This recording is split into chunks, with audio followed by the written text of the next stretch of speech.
Welcome to a new video, and this is another video on the Xperia 1 Mark IV, just because I like this phone so much and like to experiment so much with this phone, but also because it has some weird quirks here and there. And this time around I'm testing out the HDR mode to tell you about how good HDR is looking on this phone and if it should be the default option to record in. I know many people don't like the HDR option because it just looks fantastic on the screen of this phone, but when you go and watch it on your PC eventually that doesn't support HDR, or television that doesn't support HDR, it looks a bit odd. The colors are off, it's overblown, it's too dark, or in general you have like a weird color cast here and there. So I want to give you a slight little trick eventually, because usually you have to go onto your PC, get DaVinci Resolve or any other application that supports HDR to SDR conversion to make it work. But because it's recording in HLG, in theory you could also use a normal video editor, and then you don't have to have a LUT or anything like this. You can just adjust the colors there manually. But this might be a bit cumbersome, so maybe there's a solution that can work on the phone directly itself. And this is called a 3D LUT editor or 3D LUT option, and there I found an application that might worth your time. So let's take a look at this and let's get started.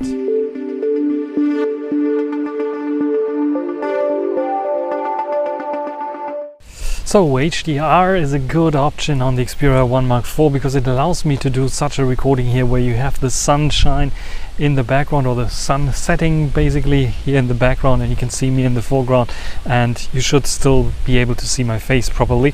And you have the possibility to record on all three lenses. So I'm using the 16mm lens here right now on the 1 Mark IV, which is pretty cool. So I can do HLG HDR recording here as well, but I can also switch to the one-time lens that should be roughly now one-time, I hope, because I cannot see it. It's just like doing it by feeling.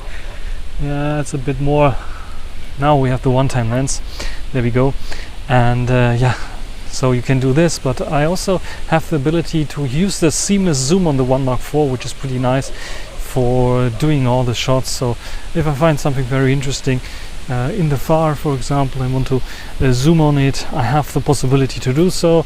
So let's go in here, and even if it's against the sun, you can see I have the ability to zoom in here to the full.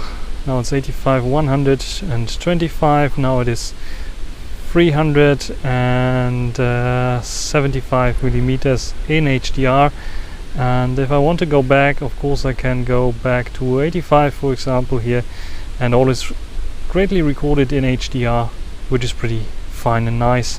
So I will show you now the application that you can use. Going back to the 16mm one, the application that you can use for converting this into Rec 709 or something very similar that still looks very good on non-HDR screens. So let's take a look at the software.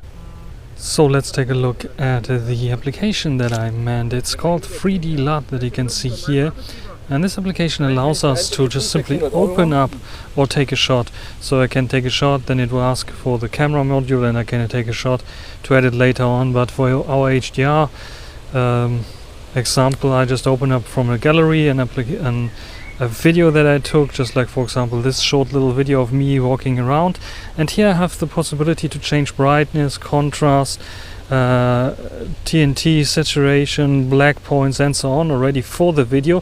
Or I can just go to the LUT section here, and this is the favorite one that I like to choose, and here I can choose the various different LUTs. I scroll a little bit further. There's film feel, for example, there's almost sepia and some others, and you can see it's directly applied. I really like the red lock LUT. You see it's a bit dark, so what I can do with the slider, I can adjust it to have the right amount of LUT applied here.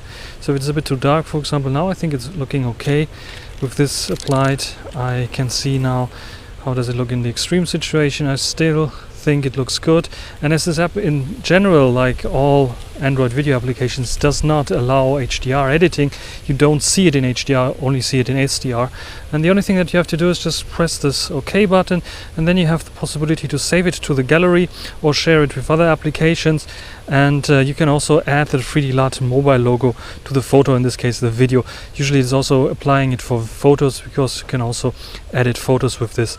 But saving to gallery, this should be everything, and then you have your video just converted with this LUT applied, and you can share it then with others. And this is the one tip that I can give you if you want to edit HDR footage and convert it to SDR, or the best looking footage that is possible. So that's it on the fly, directly on the phone itself, which is a pretty good feature, I think, that many people really would like to do. And tell me about the results, and what do you think about this one here.